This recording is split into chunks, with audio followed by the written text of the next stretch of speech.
أشهد أن لا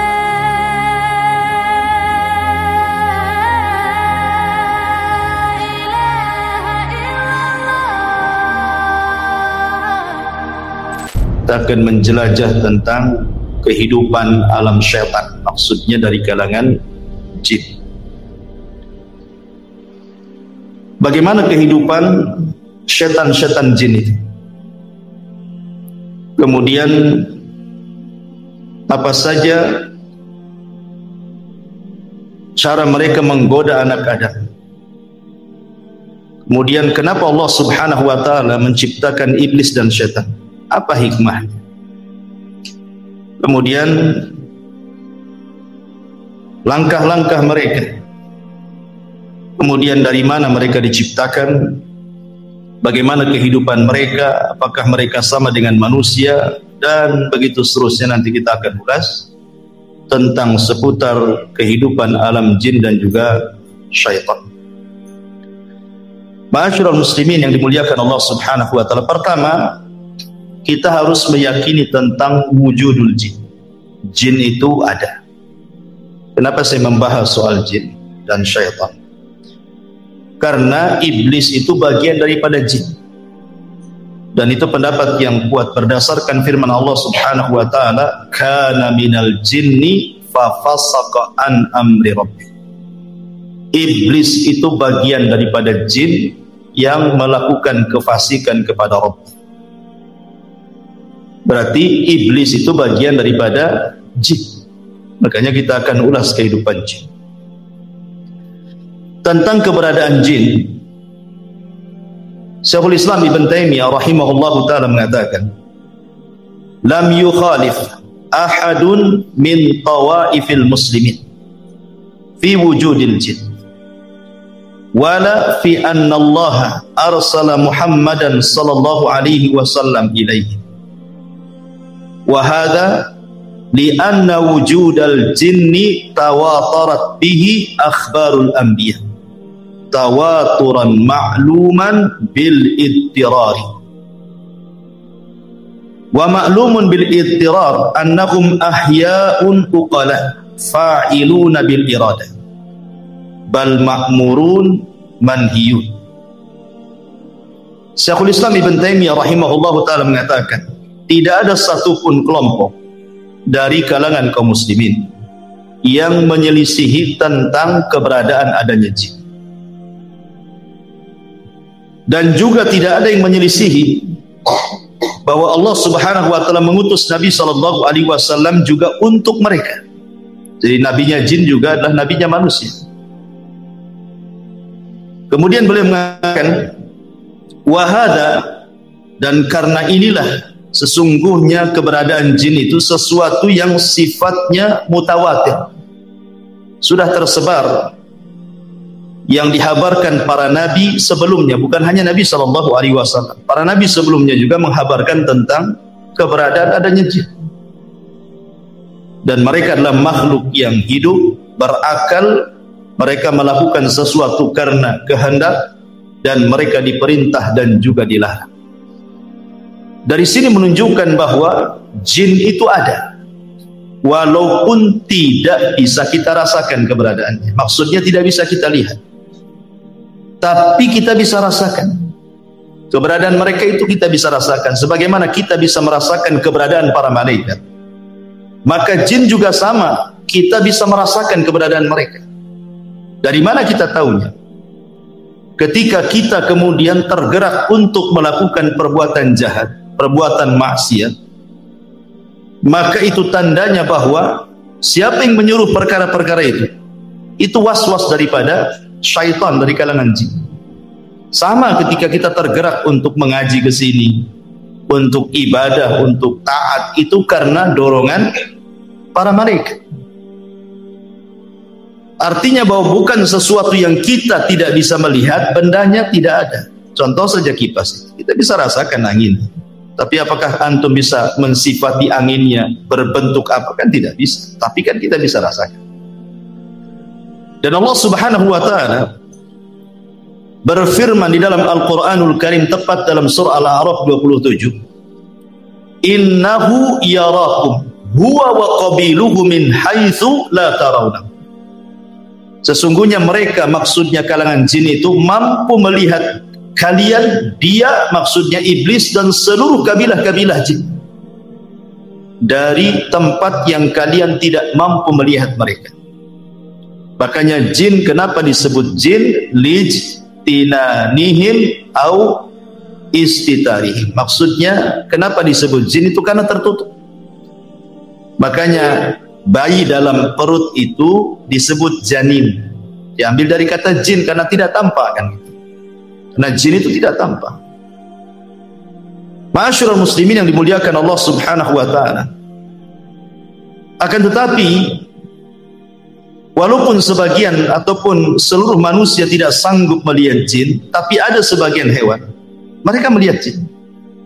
Kita manusia memang tidak ditakdirkan mampu melihat mereka dan mereka melihat kita, tapi ada sebagian hewan itu mampu melihat jin.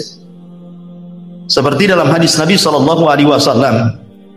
Nabi SAW bersabda dalam hadis Jabir yang dikeluarkan oleh Abi Dawud dalam sunannya, "Idza sami'tum nibahal kilab wa nahiqal hamir bil lail fata'awwadu billahi minasyaitani fa innahunna yarawna ma la taraw."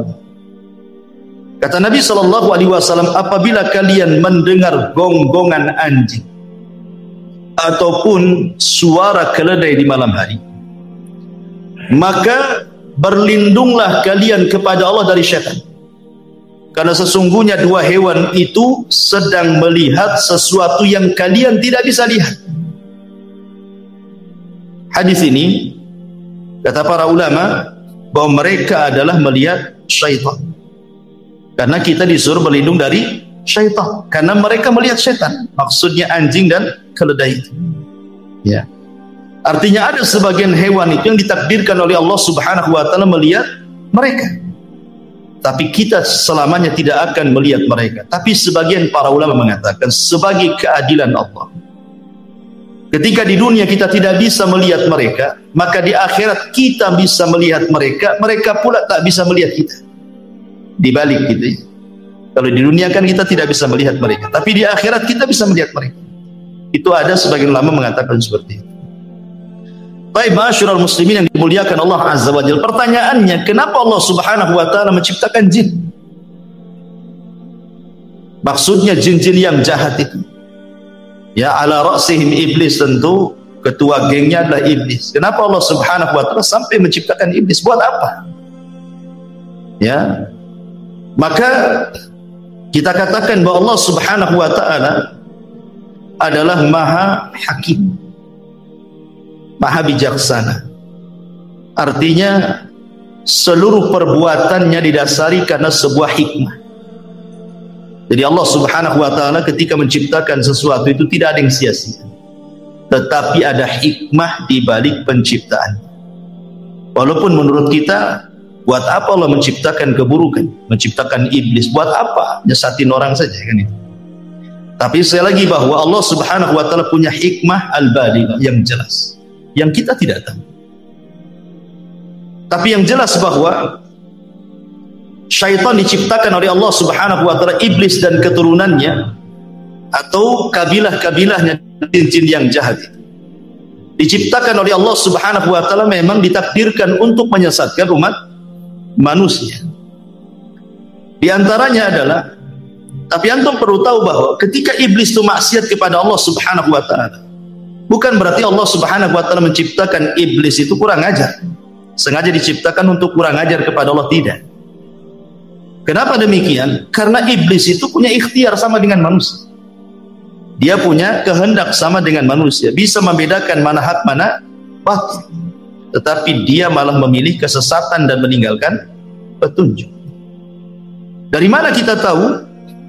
Dari firman Allah Subhanahu wa taala surah Al-Anfal surah 20 ataupun ayat ke-20, Allah mengatakan, wa idz zayyana lahumusy syaitanu a'malahum wa qala la ghaliba lakumul yawma minan nas wa inni jarul lakum falamma tara'atil fi'atani naqasa ala akibaihi wa qala, di sini syahidnya, inni bari'um minkum inni ara ma la tarawna inni akhafullah wallahu syadidul iqab. Dan ketika syaitan menghiasi kepada mereka orang-orang kafir jahiliyah itu tentang amal-amal mereka, maksudnya syaitan itu mengkompori, menjadi provokator supaya orang-orang kafir Quraisy itu berperang melawan Nabi. Kemudian syaitan menjanjikan, la ghaliba lakumul yaum, kalian tidak mungkin kalah dalam peperangan ini, kalian pasti menang. Ya. Wa inni jarul lakum, tenang, aku tolong kalian. Karena ketika itu iblis menjelma seseorang yang sudah tua, Syekhun Najd, ikut dalam rapat itu. Ya. Kemudian dia memberikan janji kepada orang-orang kafir Quraisy akan menolong dengan membawa pasukan kan gitu. Ketika betul-betul dua pasukan itu sudah berjumpa, pasukan orang-orang Quraisy dan juga pasukan Nabi dan para sahabatnya, nampak akan kalah ke orang-orang Quraisy. Ketika nampak akan kalah, apa yang terjadi? Kabur iblis. Kemudian mengatakan, inni bari'um minkum, aku berlepas diri dari kalian. Inni ara ma la tarun, aku tahu apa yang kalian tidak tahu. Inni akhafullah, aku takut kepada Allah. Iblis saja takut kepada Allah kan gitu. Kenapa demikian? Wallahu syadidul iqab, karena dia tahu Allah itu kalau mengadab pasti dengan adab yang keras. Iblis tahu. Artinya tersesatnya iblis itu bukan karena Allah menciptakan iblis untuk sesat, tidak. Sesatnya iblis itu karena kehendak dia. Sama dengan manusia kan. Manusia sesat itu karena kehendaknya. Karena Allah Subhanahu wa taala sudah membuat dua jalan kan. Wa hadainahu najdain. Kami jadikan dua jalan, ini jalan ke surga, ini jalan ke neraka. Iblis pula milih jalan ke neraka. Berarti bukan karena kehendak Allah. Bukan Allah sengaja menciptakan iblis untuk sesat gitu. Jadi kesesatan iblis itu karena ikhtiar dia. Ya. Ma'asyiral muslimin yang dimuliakan Allah Subhanahu wa taala. Dan di antara hikmahnya yang disebutkan para ulama. Kenapa Allah Subhanahu wa taala menciptakan iblis, jin, syaitan dan yang semacamnya?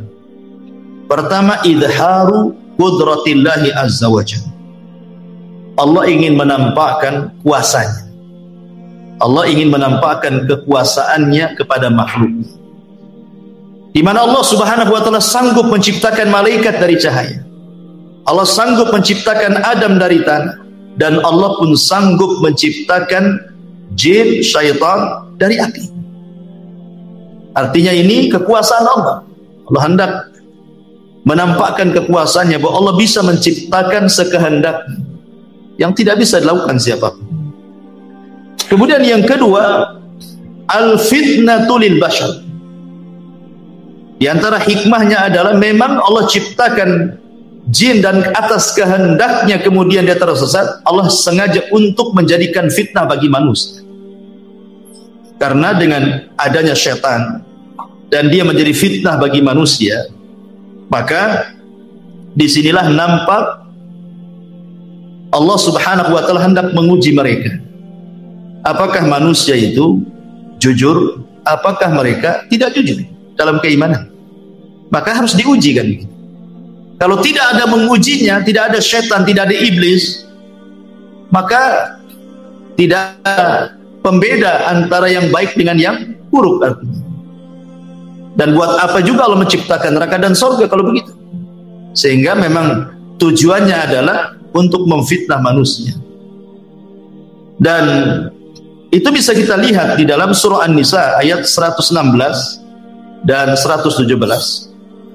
Di mana Allah mengatakan, mengambil ucapan iblis. Apa kata iblis? La takhidanna min ibadika nasiban mafruḍa wa la udhillannahum wa la umanniyannahum wa la amurannahum fala yubattikunna adhanal an'am wa la amurannahum fala yughayyiranna khalqallah wa man yattakhidhish syaitana waliyan min dunillah faqad khasira khusranan mubina. Dan syaitan mengatakan, aku pasti mengambil bagian tertentu dari hamba-hambamu ya Rabb, dan pasti aku akan sesatkan mereka dan akan kubangkitkan angan-angan kosong mereka. dan akan kusuruh mereka memotong telinga-telinga binatang ternak, lalu mereka benar-benar memotongnya. Dan aku akan suruh mereka mengubah ciptaan Allah, lalu mereka pun benar-benar mengubahnya. Barang siapa yang menjadikan setan sebagai pelindung selain Allah, maka sungguh dia telah menderita kerugian yang nyata. Dia di antara hikmahnya Allah Subhanahu wa taala menciptakan syaitan, iblis atau jin yang jahat itu untuk membuat fitnah. Ya. Apa saja bentuk fitnahnya nanti akan sebutkan. Kemudian yang ketiga, tahqiqus sifatil ilahiyah, untuk mewujudkan sifat ketuhanan, di mana di antara nama dan sifat Allah Subhanahu wa taala adalah Al-Ghafur. Allah itu zat yang maha pengampun. Karena di antara sifat Allah Subhanahu wa taala adalah Al-Ghafur. Tentu sifat ini bukan hanya sekedar melekat kepada Allah saja, tapi juga harus ada kenyataan. Ya, harus ada yang berbuat salah kemudian bertobat. Maka terjadilah sifat Allah atau nama Allah Al-Ghafur, mengampuni. Lah kalau tidak diciptakan syaitan, macam mana manusia akan salah? Ya kan? Manusia tidak akan bersalah kan itu. Tidak ada syaitan, tidak ada yang mengganggunya. Makanya kemudian ini juga salah satu disebutkan para ulama supaya terciptanya, terwujudnya sifat Allah dan namanya yang disebut dengan Al-Ghafur. Kemudian juga yang keempat, ad-dunya daru ikhtibaril insan, bahwa dunia ini memang tempat ujian bagi manusia. Jadi Allah Subhanahu wa taala menciptakan manusia, kemudian menempatkan manusia di bumi, kemudian menjadikan mereka khalifah di bumi. Akhirnya Allah Subhanahu wa taala berikan nikmat yang banyak kepada manusia, yang kalau kita hitung nikmat itu tidak mungkin kita hitung. Wa in ta'uddu nikmatallahi la tuhsuha. Kalau engkau hendak menghitung nikmat Allah, tidak mungkin kehitung, saking banyaknya kan itu. Maka karena Allah Subhanahu wa taala sudah memberikan banyak nikmat kepada manusia, menyenangkan manusia, memudahkan hidup manusia, maka Allah Subhanahu wa taala jadikan dunia ini darul ikhtibar. Allah akan memberikan ujian kepada mereka. Siapa yang taat, siapa yang bermaksiat kan itu. Maka karena dunia ini tempat ujian, harus ada yang bermaksiat, harus ada yang taat, harus ada yang berbuat baik, harus ada yang melakukan perbuatan dosa. Lah salah satunya adalah yang menyebabkan manusia itu melakukan keburukan adalah karena was-was daripada syaitan. Ya. Maka akhirnya kemudian ada yang tergoda syaitan, akhirnya tidak sanggup memegang ujian Allah, bermaksiatlah dia kepada Allah Azza wa Jalla. Ini juga di antara hikmah. Kemudian juga di antara hikmahnya adalah untuk supaya menjadi pelajaran kepada para malaikat, menjadi pelajaran kepada orang-orang yang beriman, baik dari kalangan para nabi ataupun para pengikut orang-orang yang beriman, bahwa hati-hati jangan melakukan dosa. Sebagaimana kemudian Allah Subhanahu wa taala murka kepada iblis, mengutuknya, mengeluarkan dari surga, mengusirnya lagi, disebabkan apa? Dosa. Karena tidak mau sujud kepada perintah Allah Subhanahu wa taala kan.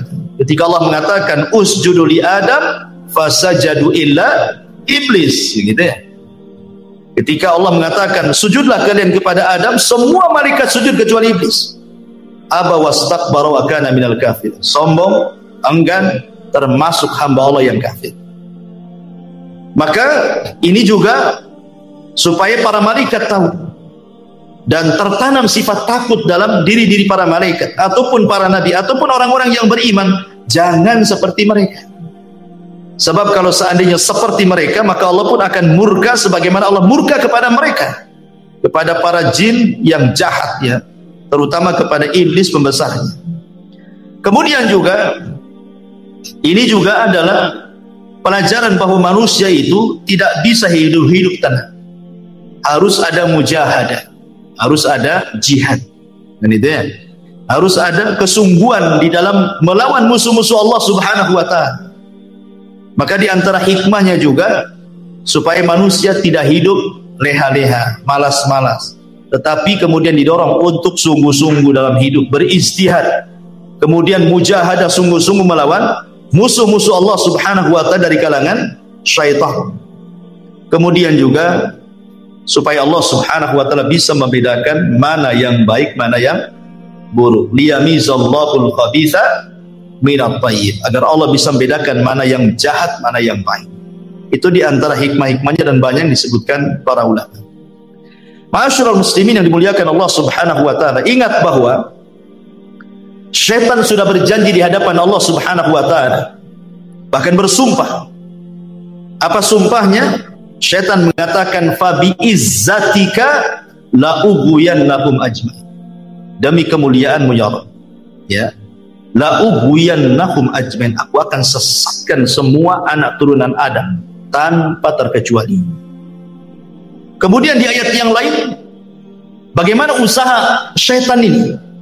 La aqudanna lahum siratakal mustaqim, saya akan sesatkan mereka dari jalanmu yang lurus.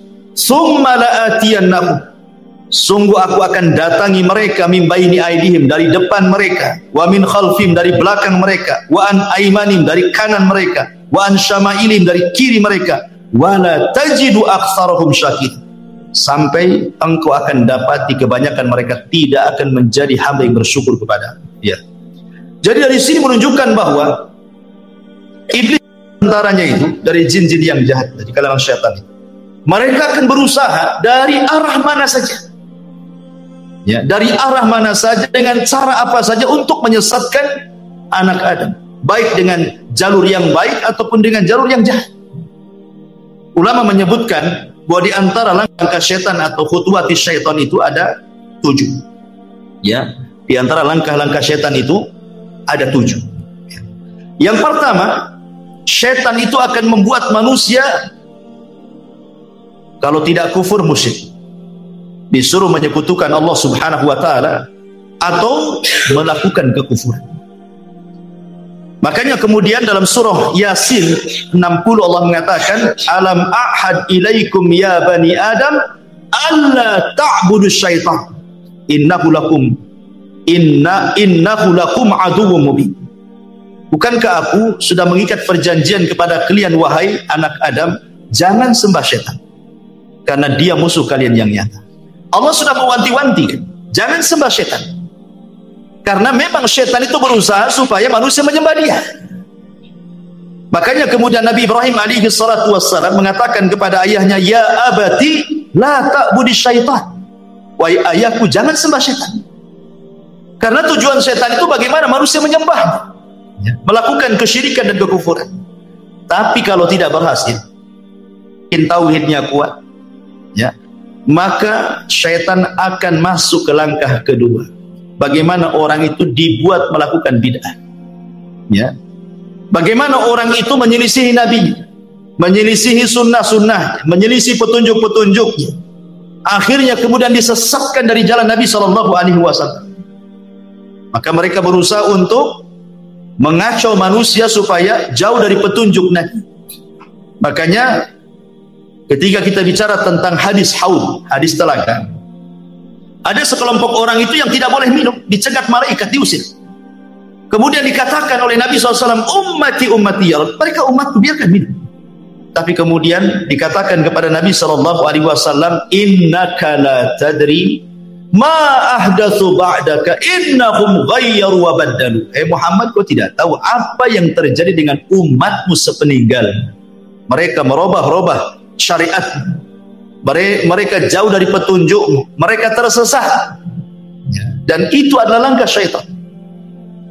Kalau tidak bisa antum melakukan itu, karena mungkin antum kuat tamasuk dengan sunnah, pemegang sunnah Nabi SAW, turun ke tingkatan ketiga, antum dibuat melakukan dosa besar.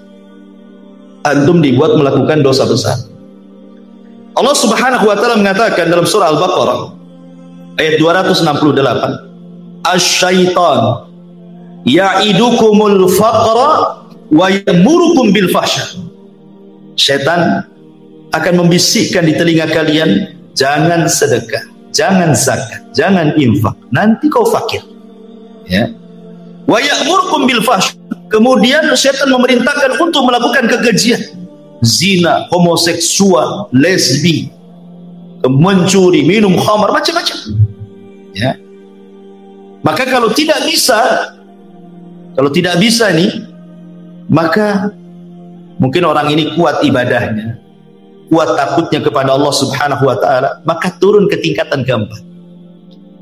Syaitan akan mengarahkan antum untuk melakukan as-saghair, dosa-dosa kecil. Mungkin dosa besar tidak. Ya. Anda tidak melakukan zina, tapi Anda melihat aurat perempuan, ya kan? Seperti itu, dibuatnya kemudian orang itu melakukan dosa kecil. Kemudian kalau tidak bisa juga, karena memang Anda ini kokoh akidahnya, kokoh sunnahnya, kokoh ibadahnya, maka setan akan beralih ke nomor 5, lebih rendah lagi. Apa itu? Disibukkan dengan perkara-perkara mubah. Perkara-perkara mubah. Ya, nonton bola itu mubah, tidak ada hukum. Tetapi ketika melalaikan sampai nobar antum, sampai jam berapa nobar? Sampai jam 4. Jam 4 ngantuk pula antum. Akhirnya lewatlah subuh. Dimudahkan seperti itu, perkara-perkara mubah itu disibukkan dengan perkara-perkara mubah untuk apa? Untuk dilalaikan dari zikir, dari ketaatan, dari ibadah. Akhirnya dengan menyibukkan perkara yang mubah, dampaknya adalah lupa kepada ibadah. Ini yang nomor 5. Oh, tidak bisa juga rupanya. Yang nomor 5 ini tak bisa juga nih. Turun lagi itu ke yang ke-6. Apa yang ke-6? Antum disibukkan dengan perkara-perkara yang tidak afdol dan meninggalkan yang afdol. Disibukkan dengan perkara sunnah, tapi melalaikan yang wajib. Antum sibuk sholat malam, bagus sholat malam, bagus sholat malam. Ya, tapi subuhnya antum nguap-nguap, wah. Sholat malamnya khusyuk antum, masya Allah, Al-Baqarah antum baca. Ya, khusyuk sholat malamnya, subuhnya pula kelihap-kelihap nggak jelas. Itu namanya mengambil sesuatu yang mafdul, meninggalkan yang afdol namanya. Yang tidak afdol, yang sunnah antum kerjakan dengan khusyuk, dengan luar biasa, yang jelas-jelas wajib pula akhirnya antum lalaikan. Ya. Oh, ini tak bisa juga nih. Yang terakhir nih setan. Kalau sudah tidak bisa ini semuanya, maka setan tidak bekerja sendiri. Setan akan bekerja sama dengan manusia. Ini kan kerjaan setan sendiri. Dia sudah nggak sanggup nih sendirian nih. Ini harus dilawan rame-rame nih. Kerjasamalah setan dengan manusia. Ya, kerjasama dengan dukun-dukun, dengan paranormal, dengan orang-orang jahat, orang-orang zalim gitu ya. Supaya menyakiti orang dengan lisannya, memukul orang, menyihir orang, dan begitu seterusnya. Ya, itu sudah puncak. Ya. Inilah yang disebut dengan khutuwati syaitan. Langkah-langkah syaitan. Makanya Allah mengatakan wala tattabi'u khutuwati syaitan. Janganlah kalian mengikuti langkah-langkah syaitan yang 7 ini. Kenapa? Innahu lakum aduwwum mubin. Karena dia adalah musuhmu yang nyata. Karena syaitan ini cerdas, ikhwan. Terkadang dia masuk ke makanan. Ya kan? Masuk ke makanan dia, supaya manusia perkara-perkara ibadah susah dimasukkan. Masuk soal makanan. Kita tahu bahwa makanan itulah yang menumbuhkan daging manusia. Yang mempengaruhi manusia itu makanan dan minuman. Maka setan berusaha bagaimana kemudian orang ini memasukkan makanan yang haram, minuman yang haram, entah zatnya haram atau cara mengambilnya dengan cara haram, supaya kalau nanti dia berdoa tidak mustajab lagi doanya. Sebagaimana hadis Nabi SAW ketika menyebutkan dzakara ar-rajul yutilus safar asy'atha aghbar yamuddu yadayhi faqala ya rabbi, kata Rasulullah, mat'amu haramun wa mashrabu haramun wa malbasu haramun wa ghadiya bil haram, kaifa yustajabur, kata Rasul. Ada orang yang berdoa tinggi-tinggi memelas, ya Rabb, dia sudah miskin, dia musafir, dia mengangkat kedua tangannya. Itu 4 perkara yang jelas-jelas mustajab doa. Mustajab doa itu 1, musafir itu mustajab doanya. Ya, makanya kalau ada musafir datang ke rumah antum, tamu dari jauh gitu ya, minta doanya, mustajab itu doanya. Ya. Kemudian yang kedua, fakir, miskin. Orang miskin itu mustajab doanya, karena kalau berdoa ikhlas orang miskin itu. Kemudian mengangkat kedua tangan. Rasul mengatakan, innallaha hayyun karim yastahyi idza rafa'a yadayhi yastahyi li'abdin idza rafa'a yadayhi an yaruddahu masifra. Allah itu zat yang maha malu tapi maha pemurah. Allah malu kalau ada hamba yang mengangkat tangan seperti ini berdoa, maksudnya doa masalah bukan doa ibadah. Kemudian Allah biarkan kosong tuh tangan. Allah malu. Ya. Kemudian yang keempat, memelas. Ya. Karena di antara sebab mustajab doa kata Rasul itu memelas, terus mengeluh, itu salah satu mustajab doa. Artinya orang ini punya 4 syarat harusnya diijabahkan doanya, tapi tidak diijabah juga. Kenapa? Ya kata Rasul, bagaimana akan diijabah? Makanannya, minumannya, ya kan, dari yang haram, pakaiannya dari yang haram, dibesarkan dari benda yang haram. Fa kaifa yustajabul? Bagaimana akan dikabulkan? Lah setan masuk dari jalur ini. Ya. Dia berusaha untuk mengacau makanan orang. Ya. Karena tahu bahwa perut ini adalah bagian daripada syahwat. Ya. Perut ini bagian daripada syahwat. Syahwat itu dari leher ke atas dan dari leher ke bawah. Itu syahwat. Ya. Dari leher ke atas, mata, telinga, otak, ini bisa melakukan syahwat. Memandang yang diharamkan, mendengar yang diharamkan, mengucapkan sesuatu yang diharamkan, berpikir yang jorok yang diharamkan. Dari leher ke bawah ada perut dan kemaluan. Lah itu setan berusaha untuk menghiasi itu semua tuh. Seperti itu langkah-langkah setan. Ikhwatu fiddin, muliakan Allah Azza wa Jalla. Kemudian setan masuk dari 2 jalan. Pertama dari syubhat, yang kedua dari syahwat. Ya. Syubhat merusak agamanya, syahwat merusak akhlak. Kalau sudah masuk 2 jalur itu, rusak semuanya manusia. Agamanya rusak, akhlaknya rusak. Apa yang dikehendaki manusia? Ya. Ma'asyiral muslimin yang dimuliakan Allah Subhanahu wa taala. Tetapi ikhwan, ingat, kemampuan setan untuk menguasai manusia itu. Setan itu hanya menguasai manusia dari 4 jalan saja. Ingat, setan itu hanya bisa menguasai manusia dari 4 jalan. Tidak lebih. Ya. Pertama, at-tazyib, berusaha menghias. Yang hak dihiasi jadi batil, yang batil dihiasi jadi hak, yang jahat dihiasi jadi baik, yang baik dihiasi jadi jelek, dan begitu seterusnya. Hanya menghias-hias saja. Yang kedua, at-taswil, dibuat manusia itu diangan-angan, dibuat angan-angan. Ya. Tulul amal, dibuat angan-angan setinggi langit. Ya, tapi tak punya sayap, mau terbang, hanya angan-angan saja, pengen kaya, ya, pengen ini, pengen itu, pokoknya dibuat angan-angan sama setan. Ya. Kemudian yang ketiga, al-waswas, dibuat was-was. Ya, kehidupannya di was-was. Kemudian yang keempat, an-naz'u, digoda, dirayu. Inilah setan, kemampuan kepada manusia cuman ini saja. Tetapi hebatnya, walaupun dengan 4 ini, betapa banyak, berapa juta manusia disesatkan oleh setan. Ya, ingat, setan itu tidak bisa maksa manusia, enggak. Kamu jangan sholat, tidak bisa. Setan nggak akan bisa memaksa orang. Ya, setan itu tidak mungkin memaksa orang. Setan itu hanya mampu untuk 4 perkara saja. Dia tidak bisa menyakiti orang. Tidak bisa. Jadi menyesatkan Bani Adam itu cuma dari 4 ini saja. Tapi dengan 4 perkara ini, subhanallah, jutaan manusia tersesatkan. Hebatnya setan. Mana dalilnya? Pertama, surah Al-A'raf ayat 200. Allah mengatakan, wa imma yanzaghannaka minasyaitani nazghun fasta'id billah innahu sami'un alim. Dan jika setan dan menggodamu, ini pertama menggoda nih. Ya, gimana lah orang menggoda? Kan antum tahu menggoda istri antum kan antum tahu. Ya, istri goda antum pengen uang kan tahulah, paham. Itulah arti menggoda. Ya. Lah setan tuh goda kita juga gitu.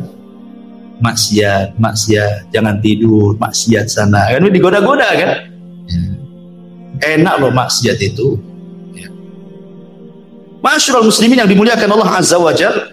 Kemudian Allah mengatakan, jika setan datang menggodamu, maka berlindunglah kepada Allah, sungguh Dia Maha mendengar lagi Maha mengetahui. Ini yang pertama. Yang kedua, Allah mengatakan dalam surah Al-Anfal ayat 48.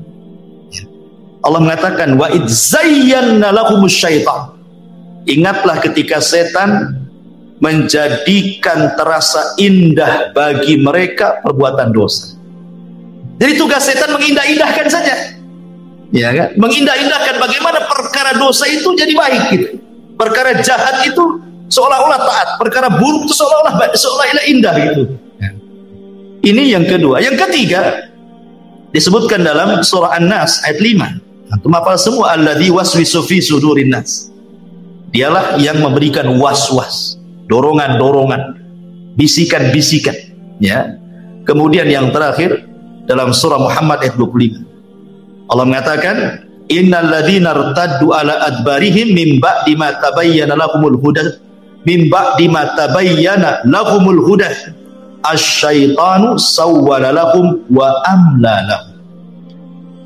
Apa katanya? Sesungguhnya sesungguhnya orang-orang yang berbalik kepada kekafiran setelah petunjuk itu jelas bagi mereka, setanlah yang telah merayu mereka dan memanjangkan angan-angan mereka.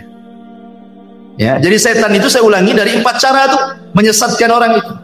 Pertama menghiasi, yang kedua membuat angan-angan, yang ketiga membuat was-was, yang ketiga menggoda-goda. Tapi dengan 4 cara ini betapa banyak kemudian kemaksiatan yang terjadi.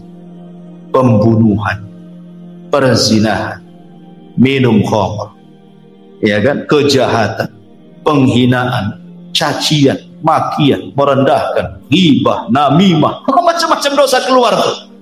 Ya kan? Lihat ketika Qabil membunuh Habil. Siapa yang ngasih waswas Qabil? Syaitan. Bil, tengoklah tuh cewek yang akan kau nikahi, tengok pula kembaranmu cantik, mana akan begitu? Tengoknya kembarannya lebih cantik, tengok kembaran Habil kok tak cantik, tak mau saya. Gitu ya. Dia digoda. Coba bayangkan, akhirnya berakhir apa? Dibunuh pula si Habil. Hanya gara-gara godaan bisa bunuh orang. Ya. Hanya gara-gara godaan bisa bunuh orang. Ingat kisah Abid Bani Israel yang dititipi seorang wanita. Ya, awalnya baik-baik saja, tapi naruh makanan di depan pintu, setan datang. Kok ini ulama Bani Israel? Tak sopan kau naruh makanan di depan pintu. Ketuklah pintunya, ucapkan salam, nanti mati kau tak tahu katanya. Akhirnya ngetuk pintu, selama itu dia tidak pernah mendengar suara perempuan juga. Ketika assalamualaikum, dia waalaikumsalam, setan masuk. Indah juga itu suaranya, baru suaranya tuh. Kadang-kadang suara itu menipu. Dulu belum ada televisi, masih pakai radio. Antum dengar suara perempuan siaran di radio itu, kayaknya indah, suara cantik, padahal orang hitam. Ya, jelek kan? Kadang-kadang orang kan terpengaruh dengan suara kan? Iya. Mulailah dia. Setan datang lagi, tak sopan lah. Hanya naruh ngetuk pintu. Tanyalah kebutuhannya. Mungkin dia butuh apa-apa. Dia tanya. Ya. Akhirnya ditanya, bagaimana kondisimu? Baik. Apa butuhmu? Ini. Lama-lama kata setan, tak bagus juga. Dia sudah lama ditinggalkan saudaranya. Dia pun perlu ngobrol, boring, stres katanya. Akhirnya ngobrol, zina, hamil. Setelah hamil apa? Setan ngomong, nanti kalau saudaranya datang dari jihad, tahu kau yang menghamilinya, akan dibunuh. Kalau kau ingin selamat, bunuh bayinya, hilangkan barang buktinya. Nah, mulai membunuh. Ya, sudah dibunuh bayinya, datang pula setan. Apa wanita itu tidak akan cerita sama saudaranya? Pasti cerita juga tuh. Sebaiknya kau bunuh juga daripada kau dibunuh. Dibunuh semuanya, habis sebenarnya. Sampai di sini tidak juga. Akhirnya saudaranya datang dari jihad, nanya adik. Kata setan, berdusta saja. Ya. Bilang saja pergi, entah kemana. Dibilangnya tidak ada pergi. Dia percaya saja yang ngomong ustaz, ya, yang ngomong ahli ibadah. Ibadahnya orang yang paling khusyuk di Bani Israel. Ya percaya saja lah. Rupanya saudaranya pulang, setan masuk ke saudaranya dalam mimpi. Dikasih tahu bahwa yang membunuh adalah si pendeta itu. Oh, marah saudaranya. Berangkat dia. Sebelum datang setan pula datang ke pendetanya, itu saudaranya sudah datang bawa pedang tuh, membunuh kamu. Kau ingin selamat? Gampang, sujud sama aku. Sujud, datang saudara ditebas kepalanya. Lagi sujud sama setan, mati dia. Subhanallah. Tuh, bayangkan kan, khutuwatus syaitan tuh. Ya, macam-macam dosa dilakukan dia sampai ke tingkat kufur menyembah setan. Begitulah setan menggoda anak Adam, masyarul muslimin yang dimuliakan Allah Azza wa Jalla. Dari sini kita harus mengenal, setelah kita tahu langkah-langkahnya, maka kita harus tahu juga waktu-waktu setan, kemudian tempat-tempat setan. Harus mengenal bagaimana setan bermuamalah dengan manusia. Kita harus kenal supaya kita bisa menjauhi. Adapun waktu-waktu setan, pernah saya jelaskan bahwa waktu setan itu ada 3. Pertama, mendekati waktu maghrib. Nabi SAW bersabda dalam sebuah hadis bahwa apabila datang menjelang maghrib, istajnahal lailu, au kana janhul laili fakuffu sibyanakum fa inna syaitan tantashiru hina idin. Kata Rasul, apabila mendekati waktu maghrib, ya, menjelang terbenamnya matahari, kata Nabi SAW, tahan anak-anak kalian, jangan main di luar rumah, masukkan ke rumah, kunci jendela, kunci pintu. Itu setan lagi menyebar di mana-mana. Ya, setan lagi banyak di mana-mana. Kenapa? Dikhawatirkan setan akan masuk ke anak-anak kita. Ya, bisa saja kemudian kesurupan dan begitu seterusnya, kan itu. Makanya waktu ini jangan sampai kemudian mengeluarkan anak-anaknya. Ini namanya waktu setan. Ini satu. Yang kedua, waktu setan itu ba'da isya sampai sepertiga malam, panjang waktunya. Ba'da isya sampai sepertiga malam akhir. Ini waktu setan. Makanya Nabi SAW yaqra'un nauma qablaha wal hadits ba'da. Rasul memakruhkan tidur setelah maghrib. Nggak boleh tidur setelah maghrib itu, karena ke isya cepat. Ya, nanti bablas maghribnya kan, apa isyanya ya. Kemudian Rasul memakruhkan bicara setelah isya, kecuali ada manfaatnya, entah manfaat dunia atau manfaat akhirat seperti ngaji seperti itu. Tapi kalau tidak ada manfaat dunia dan akhirat, apa sih manfaatnya? Hanya ngobrol, nongkrong gitu, tidak jelas gitu ya. Maka setan akan talau bermain-main tuh dengan orang. Dibuatnya orang kuliner malam-malam, berangkat jam 8, pulang jam 12, sampai jam 12 tidak langsung tidur juga, baru tidur ketika malaikat turun pulang pun tidur. Seperti malam akhir. Jadi orang itu dilalaikan jangan sampai bangun di sepertiga malam akhir, dan kalau bisa jangan sampai subuh bangun. Itu waktu setan. Ya. Makanya kenapa setan itu di malam hari dia sengaja bawa 3 ikatan. Kemudian datang kepada setiap orang yang tidur, diikat tengkunya 3 kali ikatan. Diikat sama setan tengku kita ini. Kemudian kalau sudah dekat-dekat subuh, maka setan akan membisikkan di telinganya, nim naumatan tawilah, tidur, tidur, malam masih panjang. Padahal udah mau subuh tuh. Itu lagunya tuh. Tidur, tidur, malam masih panjang katanya kan. Coba bayangkan, ya senang aja dia tidur kan. Nah, makanya kata Nabi SAW, kalau dia terbangun wa dzakarallah, langsung dia membaca alhamdulillahilladzi ahyana ba'dama amatana wa ilaihin nusyur, 1 ikatan hilang. Kalau dia berwudu, 2 ikatan hilang. Kalau dia sholat, hilanglah semua ikatan, sehingga dia menjadi jiwanya baik dan menjadi nasyid, rajin. Rajin. Ya. Rajin itu artinya tidak jadi pemalas. Ya. Ini yang kedua. Yang ketiga, waktu setan itu menjelang zuhur, kubalai zuhur, ya sekitar jam 11, setengah 11 sampai jam 12 lah gitu ya. Itu namanya waktu setan. Dari situlah Nabi SAW mengatakan apa? Kilu fa inna syaitana la yakin. Tidurlah siang karena setan tidak pernah tidur siang. Ya. Ya bukan tidur betulan, tidur ya mungkin 10 menit jadilah, walaupun ya sleep chicken. Tidur biasa saja walaupun tak nyenyak gitu. Bahkan menurut penelitian Profesor Amerika itu, orang yang membiasakan tidur siang menjelang zuhur itu ya antara jam 11 gitu ya, tidur 10 menit jadilah, walaupun tidak tidur beneran rebahan-rebahan itu, maka akan dijauhkan dari stroke dan akan diperbaiki jantungnya, kata mereka ya.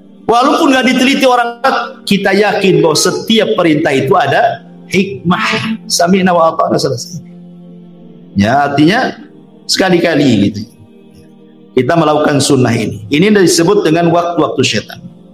Ya, ada juga waktu-waktu yang kita disuruh untuk isti'adzah. Ya, kapan itu? Pertama, waktu marah. Ini syaitan masuk ke badan kita. Orang marah itu setannya masuk. Waktul ghadab. Makanya kenapa kata Nabi SAW, apabila engkau marah dalam posisi berdiri, duduk. Kalau masih marah juga, baring. Kalau masih marah juga, wudu. Masih marah juga, sholat. Masih marah juga, tak tahulah, memang pemarah dia. Artinya sudah macam-macam nih kan. Jadi tahap-tahapan Nabi SAW itu sudah dikasih tahu. Kemudian yang kedua, waktu syahwat. Waktu ketika orang itu syahwatnya bangkit, istiadah kepada Allah Subhanahu wa ta'ala. Apalagi anak-anak muda yang belum kawin, bahaya. Maka disuruh puasa untuk meredakan syahwat. Kemudian juga qabla shalah, menjelang waktu salat. Biasanya setan datang tuh. Kemudian diberatkan kaki melangkah untuk salat. Istiadah kepada Allah Azza wa Jalla. Ya. Kemudian yang keempat, al-iqdam ala a'malis salihati. Ketika hendak melakukan sebuah kebaikan, entah mau kerja bakti di masjid gitu ya, entah mau sedekah, entah mau apa, pokoknya ada saja. Nggak bisa lewat dia, lewat istrinya. Bang, jangan sedekah dulu lah bang. Kenapa deh? Ambillah motor dulu. Kan gitu. Jadi nggak bisa lewat dia, lewat istrinya kan itu. Jadi dia setan itu berusaha, makanya waktu-waktu seperti ini istiadah, termasuk indan naum, menjelang tidur. Makanya Nabi SAW meruqyah dirinya dengan membaca 3 qul, kemudian mengoles-ngoles badannya, mengusap dari atas kepala sampai kaki. Untuk apa? Supaya jangan diganggu setan. Makanya Rasul itu memberikan irsyad kepada kita berwudu, ya kan, sebelum tidur, kemudian membaca 3 qul 3 kali, diusapkan semua badan, ya. Kemudian kalau kita ingin bertasbih, tasbih 33 kali, tahmid 33 kali, takbir 34 kali, kan gitu ya, baca ayat kursi. Nah, maka orang yang sebelum tidur seperti ini, ikhwan, saat tidur itu malaikat akan ada di samping kiri kanan kita. Setiap kita guling ke kiri, maka malaikat sebelah kiri akan mengatakan Allahumma gfir lahu, Allahumma arham. Ya Allah, ampuni orang ini, ya Allah rahmati orang. Kalau berguling lagi ke kanan, malaikat sebelah kanan ngomong gitu juga, sampai dia bangun. Bayangkan, seandainya Allah takdirkan dia meninggal dalam posisi dia sedang didoakan malaikat, ya kan? Tapi kalau nggak berdoa, ya samping kiri setan lah. Apalagi dibuat mimpi-mimpi buruk lagi, mimpinya jatuh dari atas ranjang. Baik. Masyarul muslimin yang dimuliakan Allah Azza wa Jalla. Ini juga diantara waktu-waktu kita disuruh untuk istiadah ya. Kemudian bagaimana syaitan itu masuk dalam kehidupan manusia? Kita tahu bahwa Allah Subhanahu wa taala berfirman dalam surah Al-Fatihah, Alhamdulillahi Rabbil Alamin. Segala puja dan puji hanya milik Allah, Rabb semesta alam. Allah menciptakan alam itu, ada alam malaikat, ada alam jin, ada alam manusia, ada alam binatang, ada alam tumbuh-tumbuhan, ada alam yang tidak diketahui manusia. Yang tampak itu sedikit, yang tidak tampak itu banyak. Ya. Wa yakhluqu ma la ta'lamun. Allah menciptakan yang kalian tidak tahu. Ada alam-alam yang kita tidak tahu. Ya. Intinya bahwa di antara dua makhluk yang berakal yang Allah ciptakan yang ada hubung kait dengan manusia, pertama malaikat. Malaikat sejak sujud kepada Adam Sejak itulah ada hubung kait antara malaikat dengan Adam dan dengan seluruh anak keturunannya. Malaikat akan senantiasa bersama manusia. Ya, sejak janinnya, dia yang meniupkan rohnya, dia yang mencatat takdirnya. Ya kan? Kemudian lahir dengan selamat. Kemudian setelah lahir ke dunia, maka malaikat akan menjaga dia. Wa inna alaikum lahafidin. Sungguhnya Allah utus kepada kalian malaikat-malaikat penjaga. Kemudian setelah balik, mukallaf, malaikat catat, raqib dan atid amalan baik kita kan ini. Dan begitu seterusnya. Ada malaikat terbang ke sana kemari mencari majelis ilmu, majelis zikir. Ada malaikat tiap Jumat berdiri di pintu masjid, mencatat orang yang pertama bagikan korban unta, kedua bagikan korban sapi, ketiga bagikan korban kambing, keempat bagikan korban ayam, kelima bagikan korban telur ayam. Habis telur ayam. Ada. Tak mungkin tai ayam. Kan itu. Artinya bahwa sudah, malaikat ada yang berdiri di pintu masjid setiap Jumat. Jadi malaikat itu memang ada hubung kait dengan kita semuanya. Sampai ketika mati, malaikat juga yang mencabut roh kita. Ketika kita di alam kubur, malaikat juga yang tanya kita. Raqib dan atid. Dan begitu sampai masuk ke dalam sorga, yang bukakan pintu sorga juga malaikat ribuan. Dan begitu seterusnya. Malaikat nggak akan lepas dari manusia. Sejak hidup sampai mati, sampai masuk surga atau masuk neraka.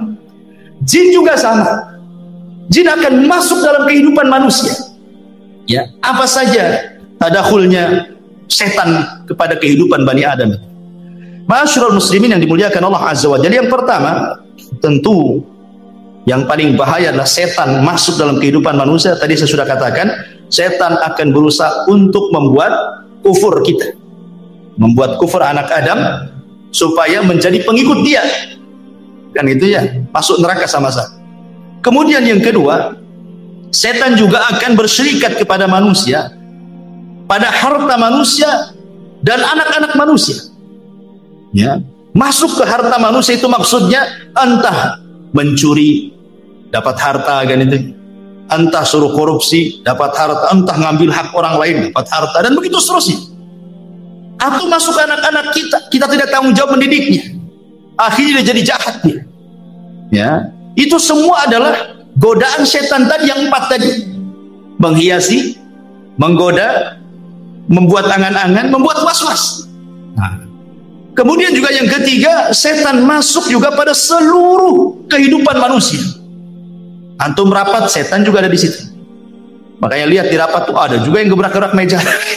Emosi dia, ada setannya, kan itu ya. Lagi emosi masuk jadi rapat. Lihat ketika Nabi SAW hendak hijrah, rapatlah Abu Jahal di mana? Di Darun Nadwah. Untuk apa? Mensiasati menangkap Nabi, berujung dengan membunuh Nabi. Itu siasatnya. Sehingga Allah mengatakan, wa idh yamkuru bikal ladzina kafaru liyuthbituka aw yaqtuluka aw yukhrijuk. Ketika setan membuat makar kepada manusia untuk memenjarakan Nabi, untuk membunuh Nabi, untuk mengusir Nabi. Jadi orang itu rapat. Abu Jahal dan ketua-ketua kabilah rapat di Darun Nadwah. Datang setan menjelma manusia, ikut rapat pula di situ. Coba bayangkan, kalau rapat setan pula pesertanya, kira-kira gimana rapat? Kacau itu. Jadi manusia itu masuk ke rapat-rapat manusia itu. Ya. Jadi semua perkara-perkara manusia akan masuk di situ. Dan itu disebutkan dalam sebuah hadis Nabi SAW, inna syaitana yahduru ahadakum inda kulli syai'in min sya'i. Setan akan masuk kepada salah seorang di antara kalian dalam seluruh perkara kehidupannya dia, sampai kepada makanan. Antum makan, ya, makan. Tiba-tiba kemudian ada, anggaplah nasi jatuh. Ya, setan masuk, jangan diambil, jangan diambil. Ya. Disuruh apa? Mubadzir. Dan Allah mengatakan innal mubadzirina kanu ikhwana syaitan. Orang-orang yang membadzirkan itu termasuk teman-teman setan. Makanya kata Nabi SAW, idza saqatat min ahadikum luqmah falyumithu, kata Rasul. Kalau antum lagi makan, tiba-tiba ada satu nasi jatuh, kata Rasul, ambil, makan. Sudah diambil sama Nabi. Jangan tabdzir, ya kan? Kenapa demikian? Karena Rasul mengatakan, summa liyakulha wala yada'aha lisyaiton. Makan yang jatuh itu jangan tinggalkan untuk setan. Rasul mengatakan jangan tinggalkan untuk setan. Berarti ada setan nunggu-nunggu jatuh tuh. Antum nggak tahu saja kan? Jadi setan tuh nunggu-nunggu depan antum tuh, kapan jatuh. Kalau jatuh jangan diambil. Gitu maksud. Kalau diambil, setan kelaparan dia, nggak makan. Tapi kalau antum yang masuk lebih sedikit daripada yang keluar, senanglah setan. Ya. Jadi jangan tabdir mubadzir. Apa banyak sekarang naudzubillah kita kepada Allah ikhwan. Terkadang kita sendiri mengalami di rumah-rumah kita. Kadang istri kita masak ini baru lebih. Terkadang yang dibuang ke tong sampah hampir tiap hari. Ya kan? Ya, ngaku saja. Ya, karena saya juga terkadang seperti itu. Kadang-kadang saya nasihati istri saya. Jangan banyak masak-masak. Kalau masak cukup, ya ibaratnya lebih baik kurang daripada berlebih kan gitu. Kecuali masak banyak untuk tetangga nggak apa-apa. Ya. Kalau untuk dimakan kemudian sampai sayur dibuang karena basi nggak kemakan, nasi dibuang hampir tiap hari, ya Allah kan. Ini sama aja tuh berkawan dengan setan namanya, ngasih makan setan kan. Ya, jadi ini juga sampai masuk kepada perkara-perkara seperti ini. Kemudian faida faragha falyul'iqhu asabi'ahu. Kalau selesai makan tidak cukup sampai disebut kata Rasul, jilati jari-jari kalian. Sampai Rasul nyuruh jilat-jilat. Namanya kalau habis makan kan banyak tuh makanan di tangan itu.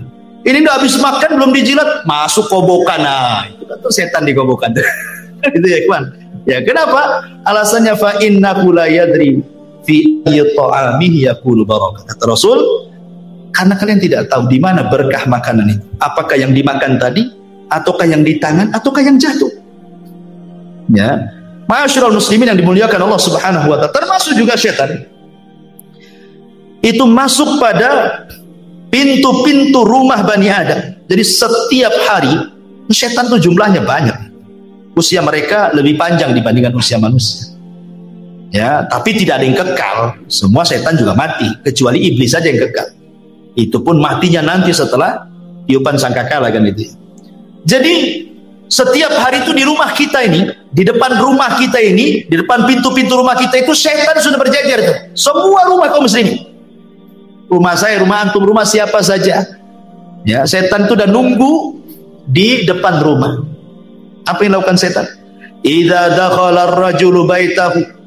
Kalau seseorang masuk ke rumahnya, fadzakarallaha, dia pun mengingat Allah inda dukhulihi, maksudnya baca basmalah ketika masuk, kemudian ucapkan salam. Ya, apa kata Nabi SAW? Wa inda ta'amihi, dan juga mengingat Allah saat makan menyebut bismillah. Jadi ketika masuk baca bismillah, kemudian ucapkan salam, kemudian ketika makan baca bismillah. Maka setan tuh yang nunggu di rumah, di depan rumah itu akan mengatakan kepada kawan-kawan di belakangnya, lama bita lakum wala asya, pergi kita. Kayaknya kita tidak ada kamar nih di kamar ini. Di rumah ini tidak ada kamar dan tidak ada makanan di rumah ini, kita pergi-pergi. Ya. Tetapi kata Nabi SAW, wa idza dakhala falam yadhkurillaha inda dukhulihi qala syaitan adraktumul mabit, wa idza lam yadhkurillah inda ta'amihi qala adraktumul mabita wal asya. Rawahu Muslim. Tapi kalau orang itu masuk, ya, dan tidak mengingat nama Allah, main belusuk saja masuk ke rumah, tidak baca basmalah, ya tidak salam, ya, main masuk saja. Ketika antum makan baca basmalah, ketika masuk tak baca basmalah, maka setan akan mengatakan apa? Gak apa-apa, gak ada makan, tapi hari ini kita bisa tidur di rumah ini gitu. Ada hotel bintang 3 di sini, kita tidur sini. Tapi kata Rasul, kalau dua-duanya gak baca basmalah, masuk tak baca basmalah, makan pun tak baca basmalah, apa kata setan? Adraktumul mabita wal asya. Maka setan akan berteriak ke kawan-kawannya, sini semua, kita nginep di rumah ini. Ada makan malam kita di sini katanya. Subhanallah. Ya, bagaimana setan masuk loh ke rumah kita setiap hari. Ya. Ini kemudian juga contoh yang lainnya. Ya. Setan juga berusaha untuk masuk pada hubungan suami istri. Apa kata Nabi SAW? Lau anna ahadakum idza ata ahlaha qala faqudiya bainahuma waladun lam yadurhu syaitan. Kalau seandainya salah seorang di antara kalian mendatangi keluarga yang melakukan hubungan, dan sebelum Anda melakukan hubungan Anda mengatakan Bismillah, ya Allah jauhkan kami dari setan dan jauhkan setan dari apa yang Kau akan rizkikan kepada kami. Kemudian kita melakukan hubungan suami istri, maka setan tidak akan memadaratkan kita di sini. Artinya mafhum mukhalafahnya, kalau seandainya kita tidak baca ini, tidak ta'awud, tidak baca basmalah, berarti ya setan ikut terlibat di situlah maksudnya. Ya. Tapi bukan berarti kalau umpamanya tidak baca doa ini kemudian punya anak, berarti separuh setan separuh manusia. Nggak ada, beda lah kan itu ya. Setan kan tercipta dari api, kita dari tanah. Ya. Jadi sudah beda bahan penciptaannya. Ya. Boleh jadi mungkin sifat-sifatnya kan. Baik. Kemudian setan juga berusaha untuk yufsid 'alan nas. Berusaha untuk merusak kesehatan manusia. Kesehatan. Merusak kesehatan biar sakit orang. Ya. Ini disebutkan oleh Nabi sallallahu alaihi wasallam, "Inni la a'lamu kalimatan law qalaha la dhahaba anhu alladhi yajid." Law qala a'udzu billahi minasyaitonir rajim. Kemudian kata Nabi sallallahu alaihi wasallam, sungguhnya aku inni la'alamu, sungguh aku mengetahui satu kalimat. Lau qalaha, kalau seseorang mengatakannya, la dhahaba anhu alladhi yajid, maka akan menghilangkan apapun yang ada dalam hatinya dari kemarahan, kedengkian dan begitu seterusnya. Lau qala a'udzu billahi minasyaitonir rajim, ketika dia mengucapkan a'udzu billahi minasyaitonir rajim. Karena kita tahu bahwa marah itu adalah salah satu yang menyebabkan penyakit kan itu. Ya, orang sering marah itu tinggi darahnya. Ya, bisa stroke orang itu. Makanya setan juga berusaha supaya kita dengki, hasad, marah itu supaya akhirnya kita sakit jadinya. Dimasukkan hasad kepada hati kita, hari-hari hasad dari sama orang. Apa nggak sakit badan kita? Mikirin orang terus kan? Ya. Jadi memang merusak kesehatan kita setan itu, berusaha seperti itu. Bahkan lebih daripada itu, setan itu membuat sedih manusia. Makanya doa yang sudah saya ajarkan dulu, ketika Nabi SAW mengajarkan doa kepada Abu Umamah ketika berada di masjid karena sebuah hutang yang melilitnya kan. Kata Rasul, Abu Umamah ngapain kok pagi-pagi? Kan waktu sholat, kok duduk di sini sendirian lagi? Ada apa dengan kamu? Kata Abu Umamah, humumun lazimatni wa duyun. Karena bingung aku Rasul, banyak hutang aku Rasul. Apa kata Rasul? Gimana kalau ku ajarkan kepadamu beberapa kali, maka akan menghilangkan kebingunganmu dan akan melunasi hutang-hutang. Maka Rasul mengatakan, Allahumma inni a'udzubika minal hammi wal hazan. Ini yang pertama diajarkan Rasul. Ya Allah, aku berlindung dari kamu dari ham, kebingungan, wal hazan, dan kesedihan. Karena bingung dan sedih ini salah satunya dibuat oleh setan. Dibuat oleh orang itu bingung sama setan, dibuat orang itu sedih sama setan. Ya, jadi setan itu masuk dalam kebingungan. Makanya kita berlindung kepada Allah dari dua perkara ini. Ya. Kemudian juga setan berusaha untuk merusak rumah tangga orang. Makanya iblis itu punya istana di tengah lautan. Setiap hari dia utus apa? Saroyah, kata Nabi. Pasukan-pasukan khususnya diutus untuk menggoda manusia. Yang satu menggoda jangan sholat, yang satu menggoda jangan sedekah, yang satu menggoda jangan zakat, yang satu menggoda jangan puasa, yang satu menggoda supaya marah-marah dan begitu seterusnya. Setelah satu hari mereka berusaha menggoda manusia, laporlah kepada setan Tuhan mereka. Ya iblis, ya Tuhan iblis, saya sudah menggoda dia. Dia tidak sholat. Iblis biasa-biasa saja. Ya. Kenapa kok saya sudah menggoda dia sampai dia tidak sholat, kok Anda tidak bahagia? Ya ngapain kok goda? Dari dulu pun tak sholat dia katanya. Nggak, biarkan saja kan gitu. Nah, artinya bahwa iblis nggak takjub dengan perkara-perkara itu. Ketika ada satu orang berhasil, ya Tuhan iblis, aku farraqtu baina zaujain. Aku berhasil memecahkan, membuat perang antar suami istri sampai bercerai keduanya. Langsung berdiri iblis. Berdiri begini. Begini nih. Diambil pialanya, diletakkan di kepalanya, anta, kata. Oh, kamu sebaik-baik orang terdekatku, kamu sebaik-baik orang terdekatku. Dipeluknya dia. Menunjukkan apa, ikhwan? Menunjukkan bahwa iblis suka kalau seandainya anak buahnya mampu menceraikan suami istri. Kenapa? Karena korbannya banyak. Kalau orang tidak sholat, dia saja korbannya. Kalau orang tidak puasa, dia aja korbannya. Kalau orang tidak sholat malam, dia aja korbannya, kan gitu ya. Tapi kalau suami istri kemudian retak, kemudian cerai, kemudian banyak anaknya, istri korban, suami korban, anak-anak pun korban. Istrinya nikah lagi, tidak punya tanggung jawab dengan anaknya karena suami barunya tidak suka dengan anak-anaknya. Bapaknya nikah lagi, tak tanggung jawab anak-anaknya. Ini anak-anak terlantar, datang iblis sini, nah jadi anak angkatku aja. Nah, jadilah dia anak iblis. Bahaya, ikhwan. Ya. Makanya kebanyakan orang-orang yang bercerai, kalau tidak tanggung jawab orang tuanya, masalah itu anak-anak. Kecuali memang orang tuanya memang tanggung jawab, walaupun dia bercerai, tidak masalah. Ya, tapi dia masih tanggung jawab, dipondokkan anaknya, dikirimi uang dan begitu seterusnya, kan? Jadi baik gitu ya. Tapi kalau dua-duanya tanggung jawab, dan kebanyakan seperti itu, akhirnya jadi anak angkat iblis jadi kan. Jadi ini juga termasuk bagaimana syaitan masuk dalam perpecahan rumah tangga. Ya, termasuk juga masuk pada ibadah manusia, terutama para wanita yang sedang haid. Memang wanita yang sedang haid itu kan mereka tidak puasa, tidak sholat, sehingga mereka dibuat lalai sama setan, tidak mau zikir. Padahal kan walaupun tidak sholat, tidak puasa, wanita itu kan bisa dia zikir, bisa baca Quran dari hafalannya, kan itu ya, bisa berdoa dari hafalannya, tapi dilalaikan semuanya. Ya, ma'asyiral muslimin, yang termasuk juga setan masuk kepada aurat manusia. Dibuatnya telanjang manusia itu, ditampakkan auratnya. Dan ini yang paling berhasil setan. Ya, tidak ada tempat di dunia ini kecuali antum memandang aurat. Di mana coba? Tempat yang tidak antum memandang aurat, tidak ada. Antum baru keluar dari sini aja nih, ke situ, dan apa aurat?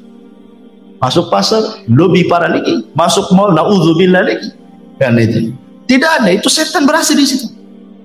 Ya, enggak laki-lakinya, enggak perempuan. Sama saja.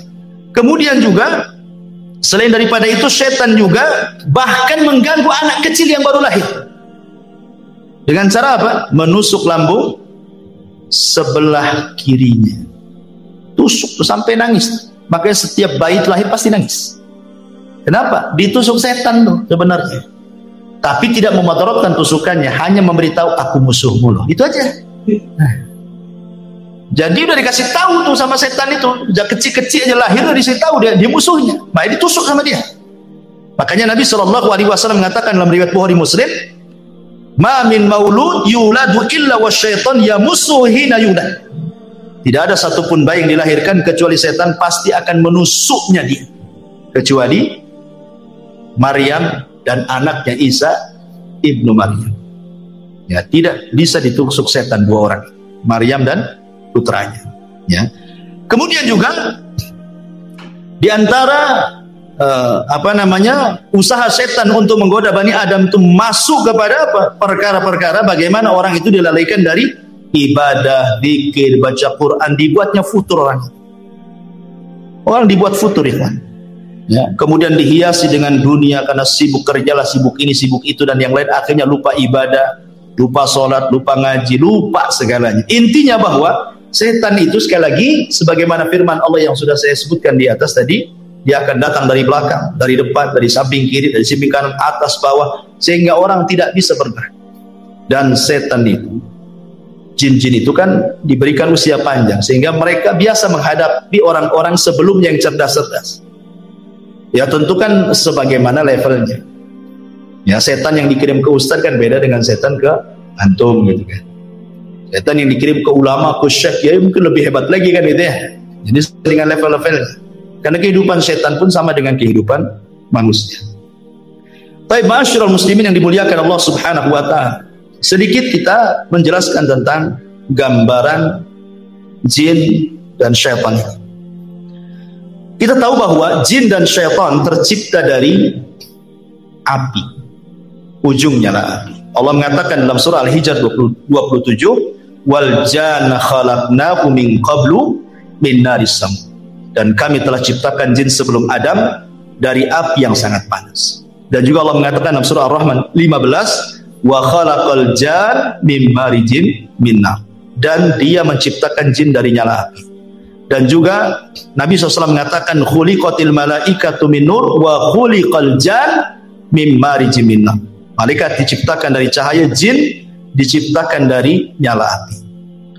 Dan jin diciptakan lebih dulu dibandingkan manusia, dan malaikat diciptakan lebih dulu dibandingkan jin. Malaikat dulu diciptakan, kemudian jin, kemudian manusia.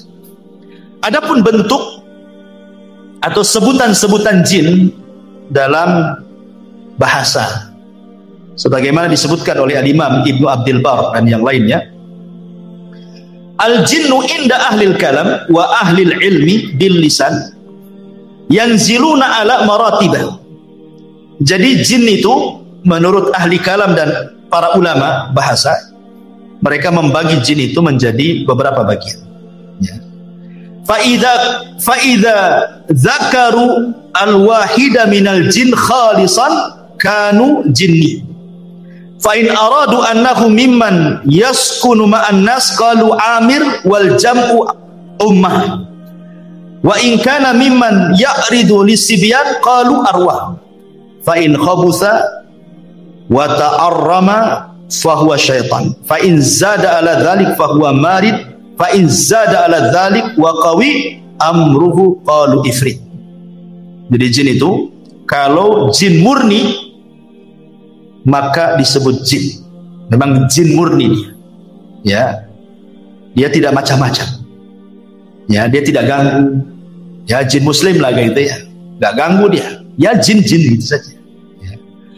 Kemudian yang kedua, kalau yang tinggal bersama manusia, yang di rumah-rumah antum tuh, setiap rumah ada jin, ya, maka disebut amir atau jamannya ammar atau ummar, ya. Kemudian yang ketiga, jin yang mengganggu anak kecil, itu disebut arwah. Kan ada anak kecil itu, bi, kok ada apa ya di situ? Nah, ya, anak-anak kecil kan kadang-kadang ngomong begitu kan. Itu bukan punya indera keenam, bukan indigo, bukan orang sakti itu. Nah, ada tuh orang dibilang anak saya sakti karena melihat setan, melihat jin. Bukan indigo, itu orang kena kerasukan jin, diruqyah anak kayak gitu. Nah, itu yang ganggu-ganggu anak-anak kita itu disebut arwah. Kadang-kadang dia nunjuk ke gelap.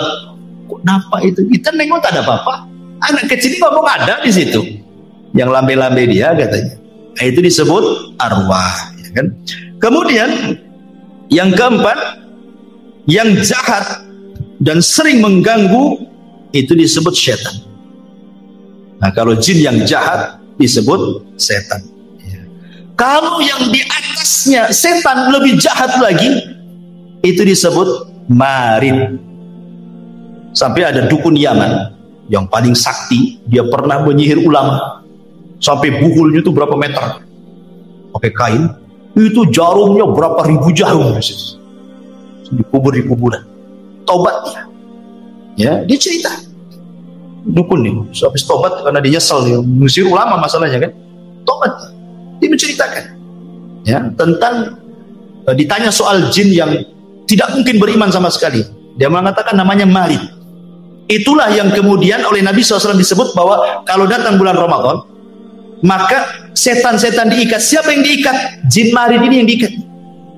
Karena ini jin yang paling jahat. Dia tidak ada jin marid yang beriman. Jahat sekali mereka, ya, makanya diikat jin-jin yang ini. Tapi yang lain-lainnya tetap aja dilepas, ya. Jadi tidak semua setan diikat di bulan Ramadan, ya, karena ada hadis yang mengatakan ketika Rasul mengatakan idza ja'akum Ramadan futihat abwabul jannah wa ghuliqat abwabun niran wa sufidatish syayatin, dan setan diikat. Di riwayat yang lain maradatus syayatin, jin yang marid itu yang diikat, yang jahat sekali, ya. Makanya di bulan Ramadan wajar masih ada juga orang yang tak puasa kan. Nah, itulah jin yang lepas tuh yang tak puasa, ya kan. Kemudian yang paling jahat lagi, di atasnya marid ada lagi, dan lebih garang lagi dia. Nah, itu disebut ifrit. Dia kuat. Makanya di zaman Nabi Sulaiman, apa kata ifrit?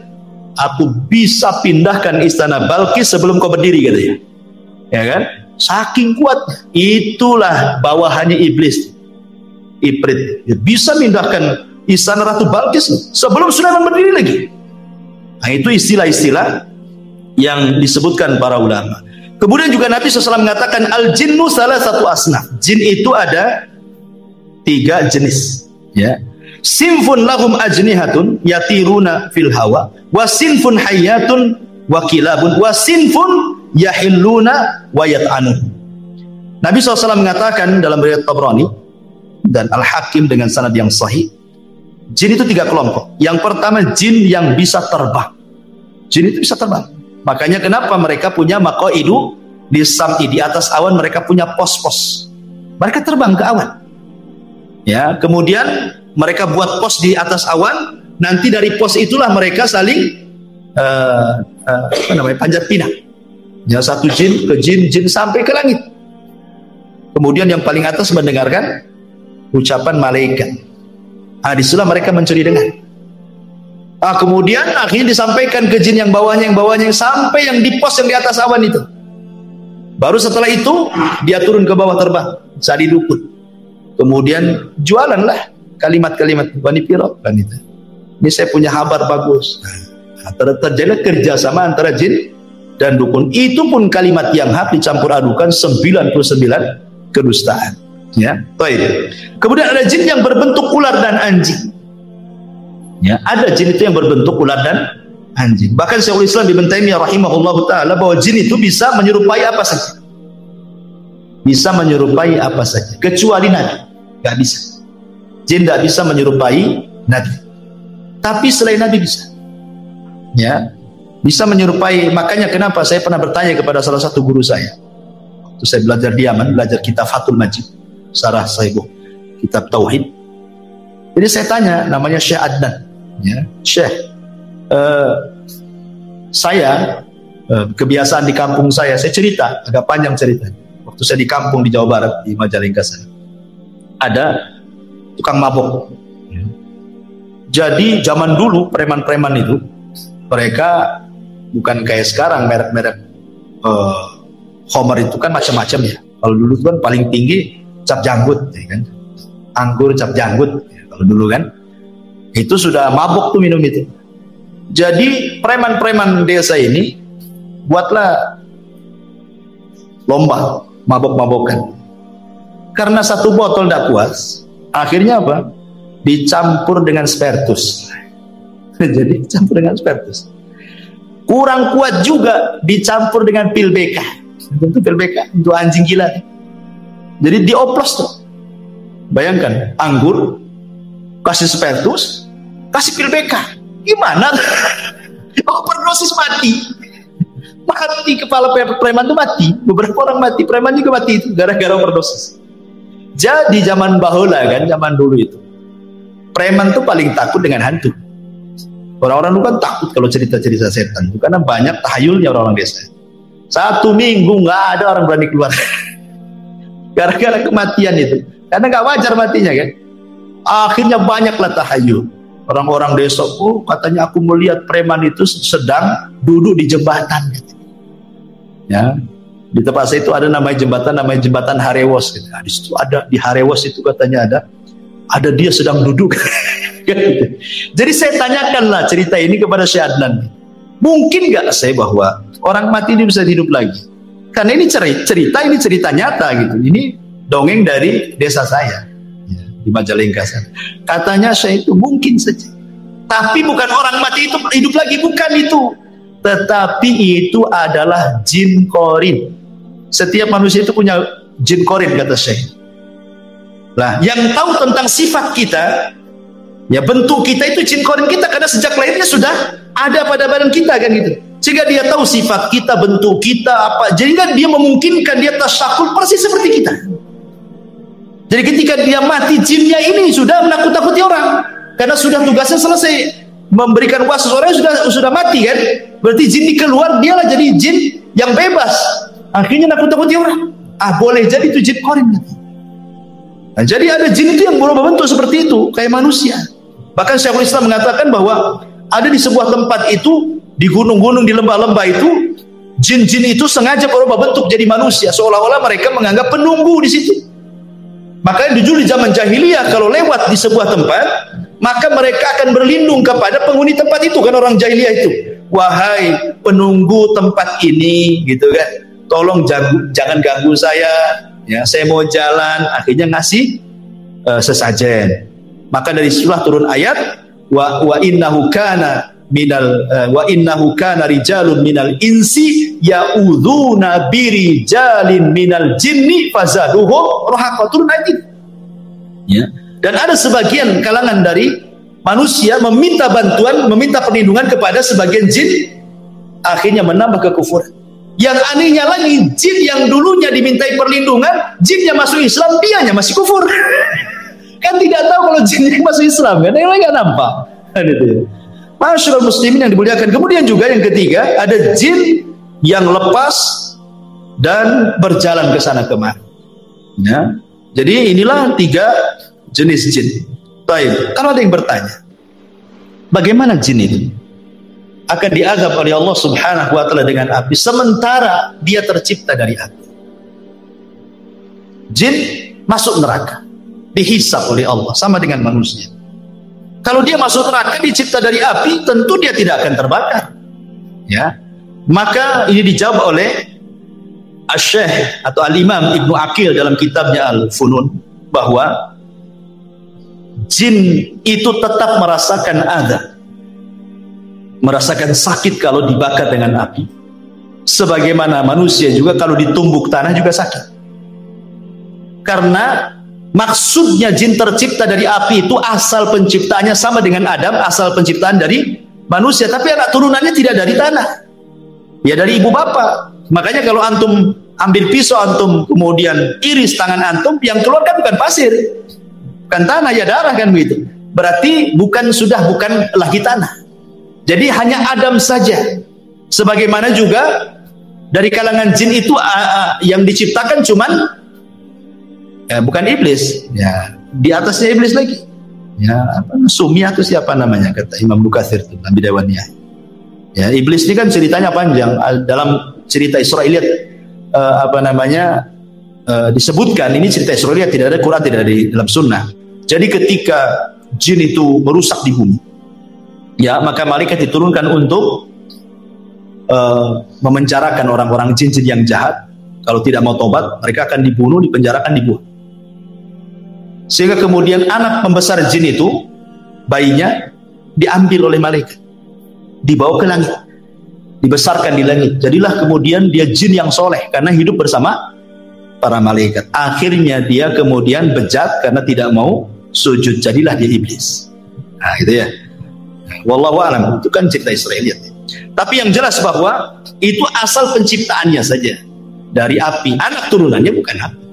Jadi kalau dibakar dengan api ya tetap sakit. Buktinya adalah Nabi SAW pernah diganggu ifrit dalam sholatnya. Dicekiknya ifrit itu sama Nabi, ludahnya keluar terasa dingin. Kenapa nggak terbakar tangan Nabi? Bukankah katanya dia tercipta dari api? Berarti kan sudah bukan api lagi. Yang kedua, riwayat bahwa Nabi SAW pernah mau didatangkan Syihab binan nar. Jadi jin ini membawa kayu bakar yang ada apinya dan hendak membakar wajah Nabi. Dan kalau memang dia tercipta dari api, ngapain bawa kayu bakar, bawa api? Tangannya aja disentuhkan gitu, maka terbakar dia, ya kan? Menunjukkan bahwa dia bukan lagi dari api kan itu. Itu kan bapak moyangnya aja dari api, turunannya ya dari bapak ibunya jin lah kan itu. Karena jin juga nikah sama dengan kita. Jin itu loh kurang lebih kehidupannya dengan manusia. Ada RT, ada RW, ada lurah, ada kecamatan, ada pemilunya juga. Ada partainya juga. Bermadhab juga, ada Syafi'i, Maliki, Hambali, Zahiri, ada Syiah juga, ada Mut'ah juga mungkin mereka. Apa mereka berorganisasi? Ya enggak tahu. Apakah mereka ikut organisasi apa gitu? Wallahu a'lam. Tapi yang jelas kehidupan mereka sama dengan manusia, kurang lebih. Ya, tidak kurang, tidak lebih. Baik, kemudian jin mukallafun. Jin mukallaf, artinya mukallaf itu sama dengan manusia juga, disuruh sholat, puasa, zakat, haji, persis. Quran yang kita baca itu juga Quran yang dibaca mereka. Ya, hadis yang kita baca itu pun hadis yang dibaca mereka. Karena nabi mereka dari manusia. Ya, jadi jin itu kebanyakan belajar agama kepada manusia. Jadi kalau jin belajar agama kepada manusia jadi ustaz. Tapi kalau manusia belajar ke jin jadi tukang sihir. Terbalik kan itu. Jadi jin itu belajar agamanya kepada manusia. Karena nabinya juga manusia. Wa inna minna salihuna wa inna minna salihuna wa minna duna dzalik kunna taraika kidada. Di antara kami ada yang soleh, ada yang tidak soleh, kami bertiga-tiga. Kemudian juga makanan jin disebutkan dalam sebuah hadis Abdullah bin Mas'ud radhiyallahu anhu. Jadi ketika Nabi SAW diundang untuk ceramah di kalangan jin, bagaimana Rasul tahu bahwa di situ ada jin berkumpul ribuan? Ya tentu malaikat yang kasih tahu. Rasul kan tidak melihat jin. Ya, malaikat ngomong kamu ke sana, itu ditunggu oleh bangsa jin, ceramahlah kau di sana kan itu. Nah, setelah Nabi SAW berceramah, ketika itu kemudian jin-jin ini bertanya soal makanan. Kata Rasul SAW, ya, maka Rasul mengatakan lakum kullu admin dzakara smallah alaihi yaqa'u fi aydikum aw farama yakunu lahman. Kata Nabi SAW, makanan kalian adalah tulang yang habis dimakan orang. Kemudian ketika sudah habis dagingnya, ketika dibuang ke tong sampah, orang ini membaca basmalah, kemudian dibuang, nanti akan kembali dagingnya. Ya, jadi antum kalau makan sop tulang, ya kan, itu banyak tulangnya tuh, ya. Pokoknya yang tulang-tulang lah, tulang ikan, tulang apa, tulang iga. Ketika antum lempar ke tong sampah, baca basmalah, supaya antum sedekah ke saudara antum dari kalangan jin. Sebab kalau antum baca basmalah, nanti daging itu akan balik. Cuman kita tidak melihatnya. Kalau melihatnya tak jadi itu kok balik lagi dagingnya, itu makan lagi. Tentu enggak, maksudnya kan yang lihat mereka saja, ya balik lagi itu dagingnya, dan itulah makanan mereka. Cuman kadang-kadang kita bakhil, ya di prestonya pula lah ikan itu. Tulang-tulang yang tuh makan, tak ada sedekah-sedekahnya sama jin gitu ya. Jadi kata Nabi tulang, makanya ketika Nabi SAW melarang tidak boleh istijmar, memerintahkan istirmar dengan batu, kata Rasul jauhi tulang dan kotoran, ya karena itu makanan jin, kata Nabi SAW kan itu. Ya. Kemudian juga setiap makanan yang tidak disebut nama Allah yang saya sudah katakan, antum makan apa saja antum tak baca basmalah, jin ikut. Ya. Jadi setiap makanan yang tidak disebut nama Allah Subhanahu wa taala, dan tentu ada makanan lain yang kita tidak tahu. Ya. Adapun tempat-tempat jin disebutkan dalam beberapa riwayat. Yang pertama, tempat syaitan atau tempat jin adalah pasar. Pasar itu tempat syaitan, tempat jin jahat. Nabi SAW mengatakan la takunanna in istata'ta awwala ma yadkhulu suq wala akhira man yakhruju minha fa innaha ma'raqatu syaitan wa biha yansibu rayatahu. Jangan, kalau bisa lah, jangan menjadi orang yang pertama masuk pasar, dan jangan menjadi orang yang terakhir keluar pasar. Jangan yang pertama kali kau masuk pasar, jangan pula yang terakhir masuk keluar pasar. Kenapa? Karena pasar itu tempat perangnya setan. Disitulah setan menancapkan bendera perang, genderang perangnya. Ayo perang dengan saya. Makanya tidak ada maksiat di luar pasar kecuali ada semua dalam pasar. Sebutkan maksiat di luar pasar apa yang tidak ada? Ada semua. Syirik banyak, yang taruh tangkal-tangkal di warung-warung kan itu ya. Apalagi orang maki-maki di pasar, orang sumpah palsu, wallahi semua di pasar itu. Orang yang nipu, orang yang ngurangi takaran, timbangan, meteran, semua ada di pasar. Ya makanya itu tempat setan, makanya ada doa orang masuk pasar itu, berdoa, ya. Kemudian yang kedua, tempat setan adalah kamar mandi, hammam. Makanya kita disuruh berdoa, Allahumma inni a'udzubika minal khubthi wal khaba'is. Aku berlindung dari setan laki-laki dan perempuan, karena itu memang tempat jin, syaitan, ya. Kemudian yang ketiga, hadis Abi Hurairah, sallu fi marabidil ghanam wa la tusallu fi a'tanil ibil. Salatlah di kandang kambing, jangan sholat di kandang unta. Maksudnya kandang unta itu tempat unta istirahat. Karena unta itu paling cemburu kalau tempatnya di tempat orang. Kalau kambing antum di situ nggak akan cemburu, kambing cuek-cuek aja. Kalau antum sholat di situ diterjang sama tempat dia langsung dikejar antum. Karena ada tabiat setan, ya unta itu. Makanya kalau makan daging unta wudu, kalau makan daging kambing tidak wudu, gitu ya. Maksudnya tidak batal wudunya. Kemudian juga hadis yang ketiga. Kata Imam Ibnu Taimiyah rahimahullah, al-amakinul lati yunha 'anis salati fiha ka'atanil ibil wal hammami wa hiya al-ma' wasyaitan. Wa kadzalika ma yusafiru ilaihi ba'dun nas minal magharati wa nahwihi minal jibali qasirin li ta'dim tilkal buqati bisyami wa misra wal jazirati wal khurasan wa ghairiha wa kullu mawdi'in tu'addimuhu an-nas ghairal masajid wa masyairil hajj fa innahu ma'wa syaitan. Ya, kata Ibnu Taimiyah, tempat-tempat yang diagungkan manusia yang tidak ada perintah untuk mengagungkan, maka di situ tempat setan. Ya. Pokoknya kalau ada tempat-tempat diagungkan manusia, pada Allah tidak memerintahkan untuk mengagungkannya, kata Ibnu Taimiyah, di situlah tempat setan. Ya. Ya macam-macam, tak kuburan atau tempat keramat gitu ya, gua-gua tertentu, bukit-bukit, kawah-kawah dan yang lainnya, maka kata Ibnu Taimiyah itu tempat setan. Kemudian hadis Abu Qatadah, hadis Qatadah dari Abdullah ibn Sarjis radhiyallahu anhu, Nabi SAW mengatakan naha an yubala fil hujri. Rasul melarang tidak boleh kencing di lubang. Ya. Lah itu kalau toilet itu kloset ada lubangnya. Bukan, maksudnya di tempat yang terbuka, maksudnya tadi hutan, tadi padang pasir, ada lubang di situ kan, jangan kencing di lubang. Kata Qatadah ketika ditanya kenapa, alasannya, maka beliau mengatakan innaha masakinul jin, bisa saja di situ dijadikan tempat jin. Ya pokoknya kalau kencing lihat-lihat ada lubang enggak, takutnya lubang ular pula juga di situ kan, keluar bahaya tuh ya. Kemudian Imam Nawawi juga mengatakan as-salatu fi ma'was syaitan makruhatun bil ittifaq. Salat di tempat yang di situ sudah dijelaskan tempat setan hukumnya makruh.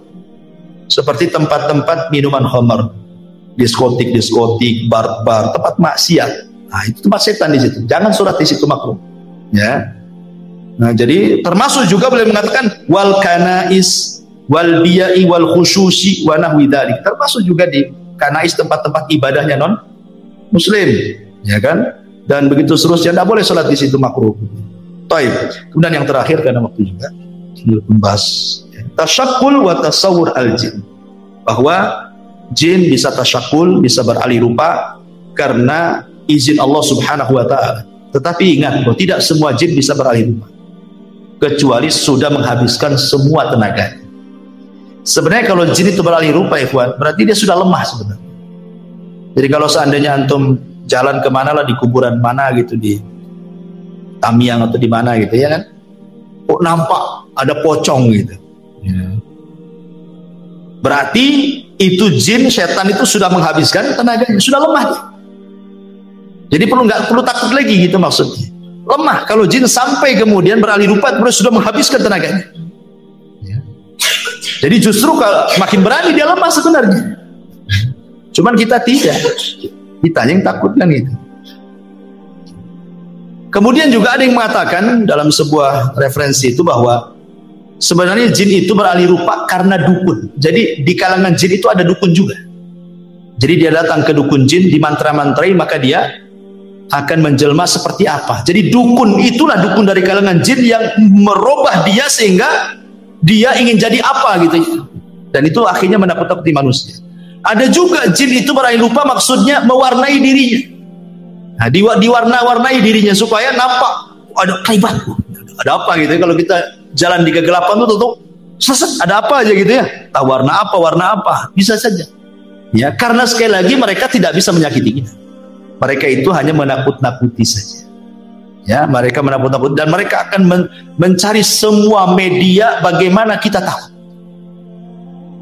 Ya, entah lewat angin, entah lewat bayang-bayang, entah lewat suara, entah lewat mimpi, begitu.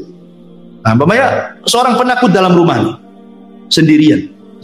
Ya, pertama PLN mati.